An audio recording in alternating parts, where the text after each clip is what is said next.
सफ़र हमेशा रूह को सुकून देता है और जब ये सफ़र किसी तारीख़ी मकाम की तरफ हो तो इसकी कशिश मज़ीद बढ़ जाती है। इस बार हम निकले हैं सिंध के हसीन मगर कम मारूफ तारीख़ी किला नौकोट की तरफ, जो ज़िला थर पारकर में वाक़ है। ये किला अपने मुनफरिद तर्ज़ तामीर, तारीख़ी अहमियत और थर के दिलकश नज़ारों के बाइस एक बेहतरीन सियाहती मकाम है। हमारा सफ़र भावलपुर से शुरू हुआ। सुबह की ताज़ा हवा, खुली सड़कें, कुदरती मनाज़िर सफ़र को मज़ीद दिलचस्प बना रहे थे। रास्ते में हमने सिंध के दही इलाकों का हुस्न भी देखा, जहाँ खेतों में हल चलाते किसान, मिट्टी के रवायती घर और ऊँट गाड़ियाँ अपनी एक अलग दुनिया का मंजर पेश कर रही थी। कई घंटों की मुसाफिर के बाद जब हम नौकोट किला पहुँचे तो सामने वसी और रेतले मैदानों के दरमियान एक शानदार किला खड़ा नज़र आया। किले की दीवारें बुलंदो बाला और मजबूत हैं, जो इस दौर की महारत और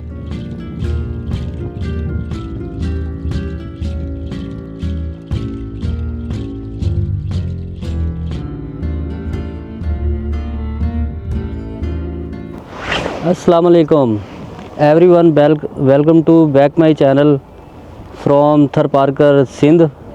आपने तमाम मेरी वीडियो में सहराए चोलिस्तान, जो कि पंजाब का एक हिस्सा था, वो आपको एक्सप्लोर करके मैंने दिखाया वीडियो के ज़रिए। और आज हम आए हुए हैं सहराए थर के खूबसूरत मनाज़िर को एक्सप्लोर करने के लिए, और थर के साथ साथ यहाँ का ओल्ड कल्चर भी होगा और इसमें हमारे सकाफ़ती और तहज़ीबी किले भी हैं, जो हमारी मुसलमानों की पुरानी गवर्नमेंट मतलब मुसलमानों का इक़्तिदार दिखाते हैं। और इस टाइम मैं मौजूद हूँ किला नवाकोट पर, जो कि सराय थर पारकर का एक मेन इंटरेस्ट गेट है। इसके एक तरफ आबादी और इसके दूसरी तरफ आपको थर पारकर नज़र आएगा। यहाँ से रेगिस्तान और थर पारकर शुरू हो जाता है। ये इसका मेन इंटरेस्ट गेट है।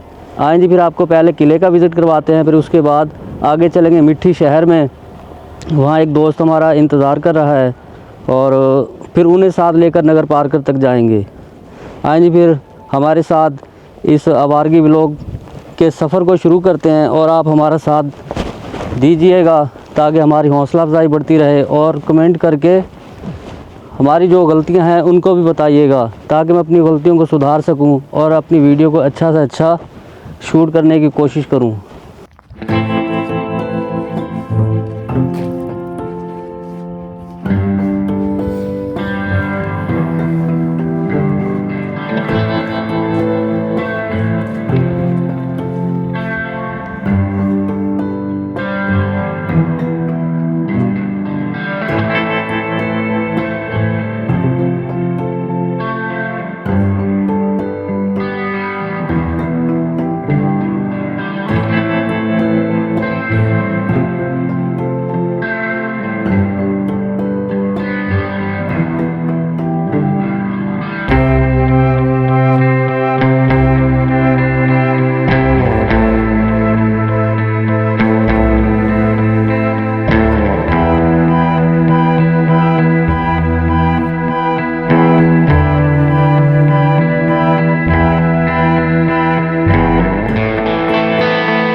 किले में दाखिल होते ही एक अलग दुनिया का एहसास होता है।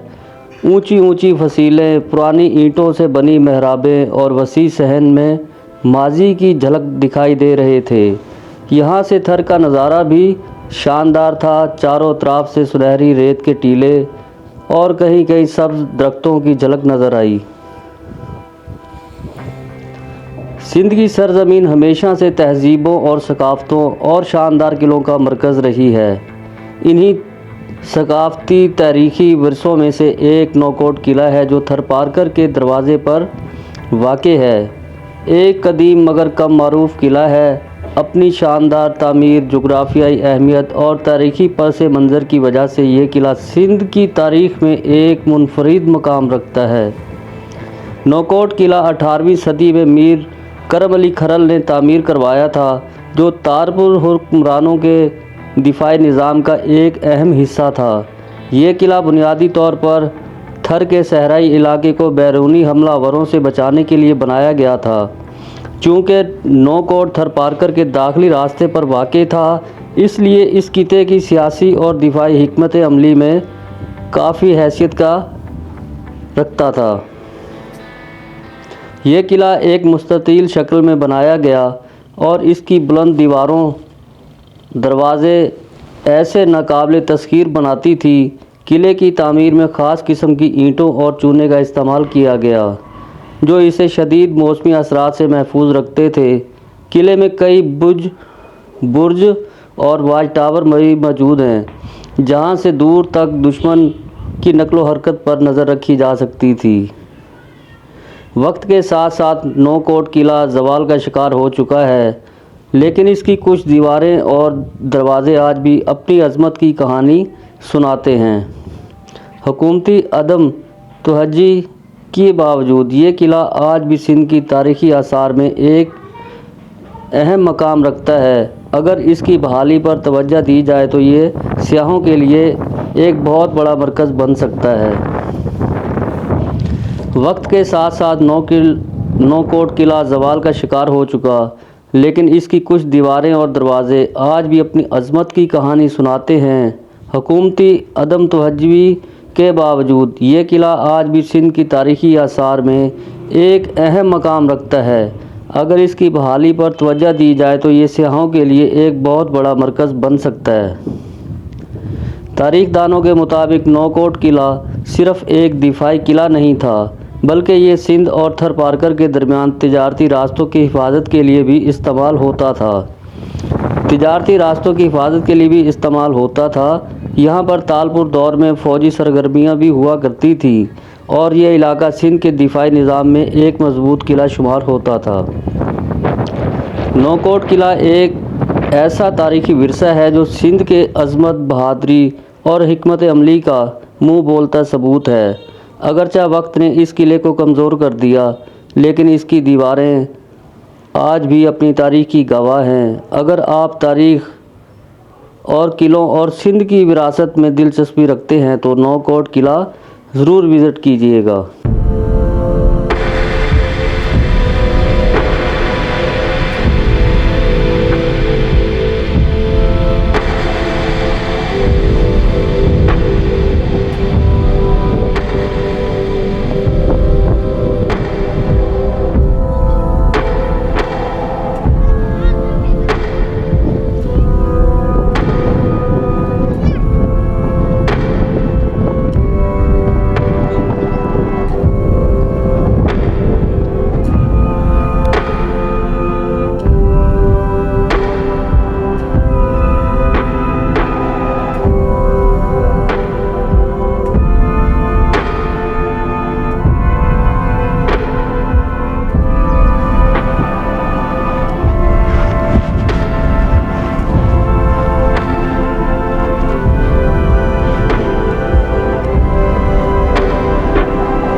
इस किले के चारों इतराफ़ में 4 कोने, 4 बुर्ज हैं और चारों बुर्जों पर हिफाजत के लिए तकरीबन 3 और कहीं पर 2 और कहीं पर 1 तोप नस्ब की गई है, जो कि उस दौर का सबसे मेन और सबसे बड़ा कीमती हथियार जाना जाता था। और आपने देखा होगा हर कोने पर कहीं 2 और कहीं 3 तोपें नस्ब हैं।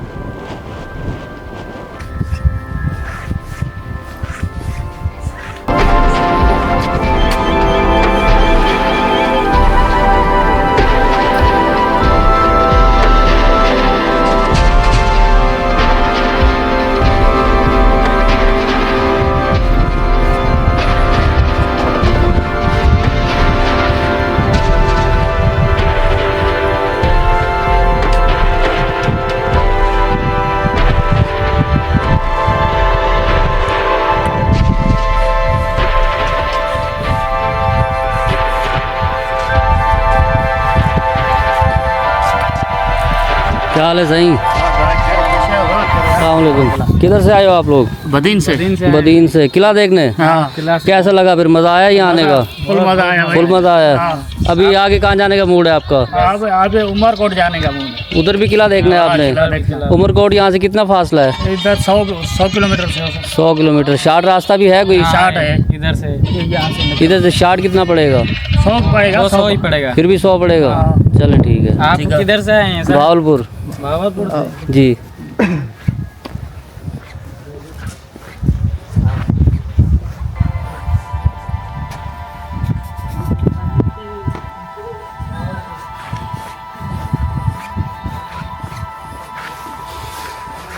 यह है जनाब उस दौर की बनी हुई लाइब्रेरी।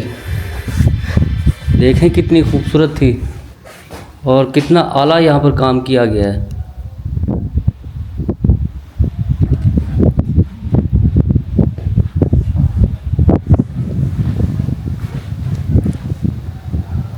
ज़बरदस्त ज़बरदस्त।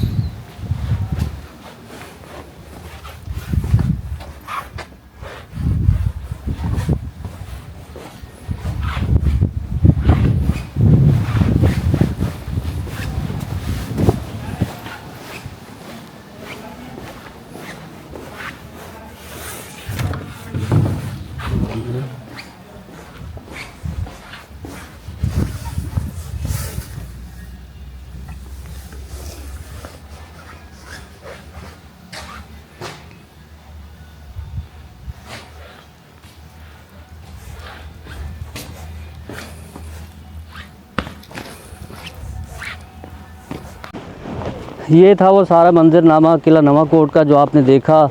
इसकी तारीख जाकर मिलती है तालपुर ख़ानदान के साथ, जो कि हमारे सदर पाकिस्तान आसिफ अली ज़रदारी की जो बहन है, उनका नाम भूल चुका हूँ मैं, बड़ा आसान सा नाम है। तो वो इसी ख़ानदान का एक हिस्सा है, बल्कि वो इस किले की, इस इलाके की मालिक हैं, ओनर हैं वो यहाँ की। तो ये सारे किले थेरा हिसार में जितने भी किले आपको देखने में नज़र आएंगे, ये सारे के सारे किले तालपुर ख़ानदान की हुकूमत का एक हिस्सा हैं। तालपुर ख़ानदान ने अपने दौरे हुकूमत में बहुत अच्छी हुकूमत की और यहाँ के सहरा को खूब संभाला, यहाँ की रियाया की खिदमत की। और आपके सामने है जो कुछ भी मैंने एक्सप्लोर किया। बल मुझे यहाँ आकर बहुत अच्छा फ़ील हुआ और मैं उम्मीद करता हूँ कि आपको ये मेरी वीडियो पसंद आएगी। चलें फिर आगे चलते हैं मिठी शहर की तरफ और आपको रास्ते से लुत्फ़अंदोज़ होने का मौका देते हैं।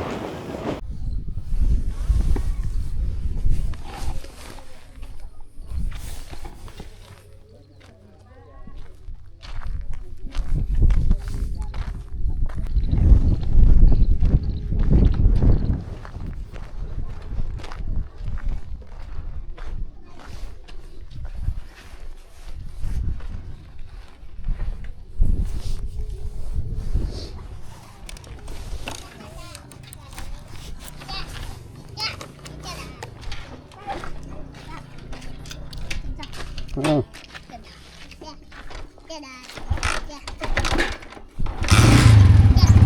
हटो।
अस्सलामुअलैकुम। मिट्टी जाना है, मिट्टी। जी मिट्टी जाना है। हाँ। मिट्टी यहाँ पे है ना, ये रोड सीधा मिट्टी। ये मिट्टी जाता है। हाँ जी है।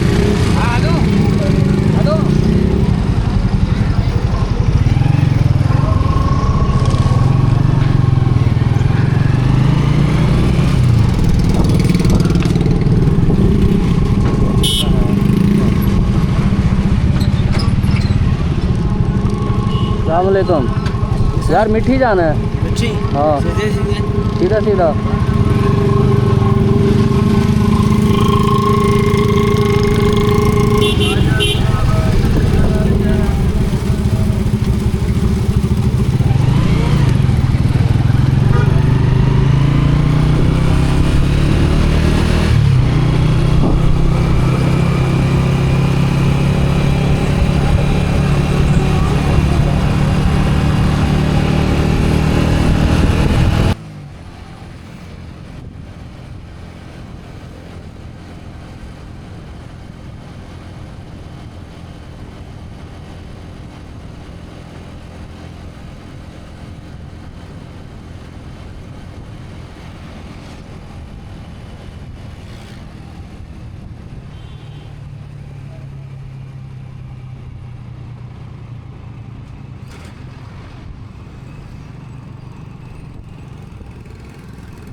अस्सलामुअलैकुम।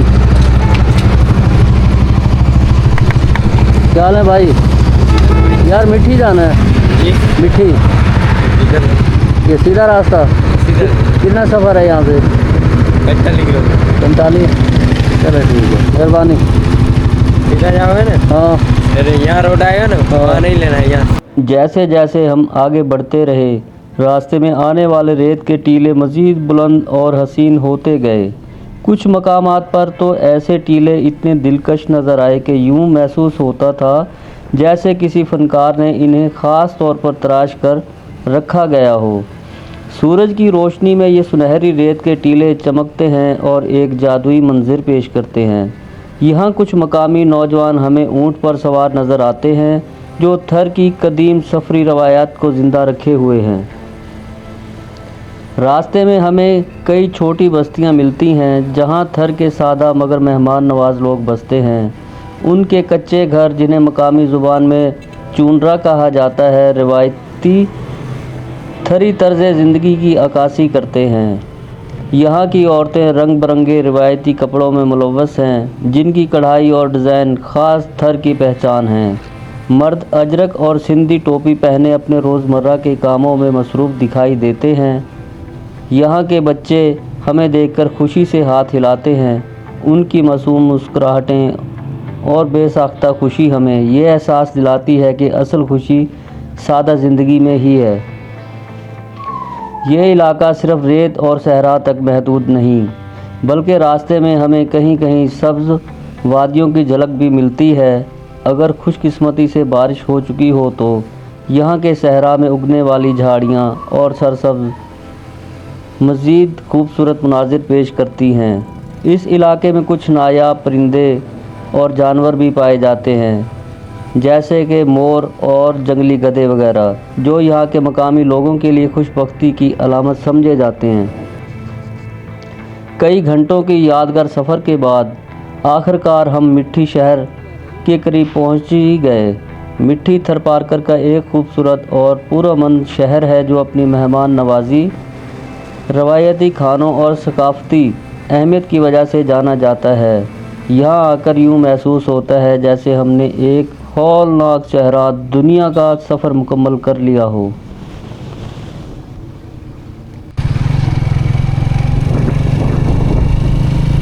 एक सीधा रास्ता जाता है मिट्टी शहर में और दूसरा रास्ता जा रहा था कदीम की तरफ।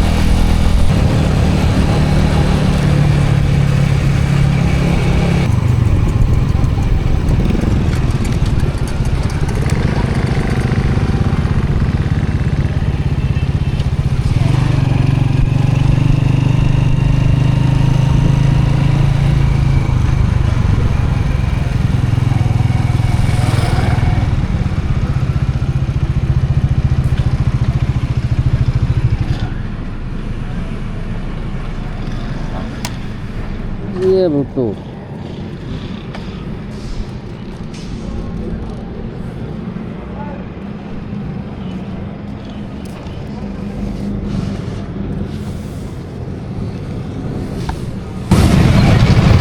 तो जनाबे वाला फाइनली हम पहुंच आए हैं मिट्टी शहर में और अभी हम मिलते हैं अपने मेज़बान से, फिर इससे आगे देखेंगे क्या करना है।